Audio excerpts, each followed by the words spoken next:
जब पहले दिन राजा भोज ने सिंहासन पर बैठने की कोशिश की तभी सिंहासन से पहली पुतली रत्नमंजरी प्रकट हुई। पहली पुतली रत्नमंजरी ने राजा को अपना परिचय दिया और कहा कि यह सिंहासन विक्रमादित्य का है और उनके जैसा गुणवान और बुद्धिमान ही इस पर बैठने योग्य है। अगर यकीन नहीं होता तो राजा विक्रमादित्य की यह कहानी सुनकर फैसला करना कि तुम में ऐसे गुण हैं या नहीं। इतना कहने के बाद पहली पुतली रत्नमंजरी ने राजा भोज को कहानी सुनाना शुरू किया। एक बार की बात है, अंबावती नाम का एक राज्य था। वहाँ के राजा धर्मसेन ने 4 वर्णों की स्त्रियों से 4 शादियां की थी। पहली स्त्री ब्राह्मण थी, दूसरी क्षत्रिय, तीसरी वैश्य और चौथी शूद्र थी। ब्राह्मण स्त्री से हुए पुत्र का नाम ब्राह्मणी था। क्षत्राणी से उन्हें 3 पुत्र थे, जिनके नाम थे शंख, विक्रमादित्य और भर्तृहरि।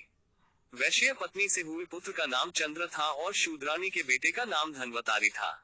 जब सभी लड़के बड़े हुए तो ब्राह्मणी के बेटे को राजा ने दीवान बनाया, लेकिन वह अपनी जिम्मेदारी ठीक तरह से संभाल न सका और वो राज्य छोड़कर चला गया। कुछ वक्त तक वो कई जगहों में भटका और फिर वह धारानगरी नाम के राज्य में पहुंचा और वहां उसे एक अच्छा ओहदा मिला। लेकिन एक दिन उसने वहां के राजा को मार दिया और खुद राजा बन गया।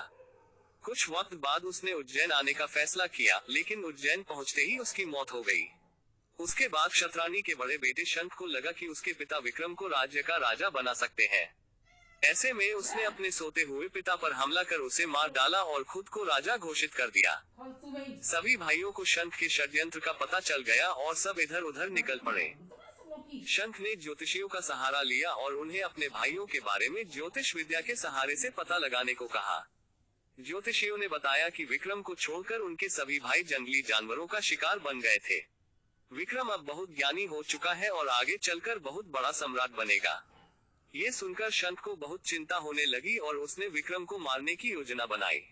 शंख के मंत्रियों ने विक्रम को ढूंढ निकाला और शंख को इसकी जानकारी दी। शंख ने एक तांत्रिक के साथ विक्रम को मारने की योजना बनाई।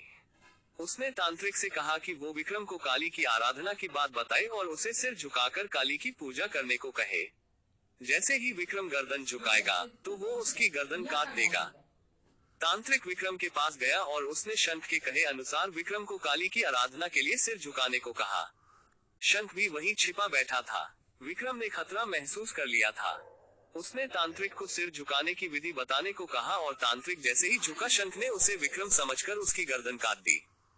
इतने में विक्रमादित्य ने शंख के हाथ से तलवार लेकर उसकी भी गर्दन काट दी और अपने पिता की हत्या का बदला ले लिया। फिर विक्रमादित्य राजा बने और अपने राज्य और प्रजा का पूरा ध्यान रखने लगे। हर तरफ उनकी जय जयकार होने लगी। एक दिन राजा विक्रमादित्य शिकार करने जंगल गए। उस जंगल में जाने के बाद राजा विक्रमादित्य को बाहर निकलने का कोई रास्ता नहीं दिख रहा था। इतने में उनकी नजर एक खूबसूरत महल पर पड़ी। वो अपने घोड़े पर सवार होकर उस महल में पहुंचे। वो महल राजा बाहुबल का था।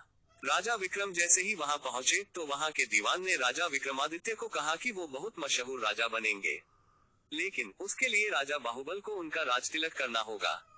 साथ ही उसने ये भी कहा कि राजा बाहुबल बहुत दानी है और जैसे ही विक्रमादित्य को मौका मिले वो राजा से स्वर्ण जड़ित सिंहासन मांग ले। ये स्वर्ण जड़ित सिंहासन भगवान शंकर ने राजा को भेज दिया था। वह सिंहासन राजा विक्रमादित्य को सम्राट बना सकता है। राजा बाहुबल ने विक्रमादित्य का अतिथि सत्कार और राज तिलक किया।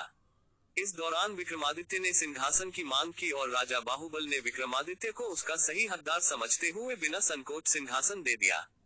कुछ दिनों तक बाहुबल के महल में रहने के बाद राजा विक्रमादित्य सिंहासन लेकर अपने राज्य वापस आ गए। सिंहासन की बात दूर दूर तक फैल गई।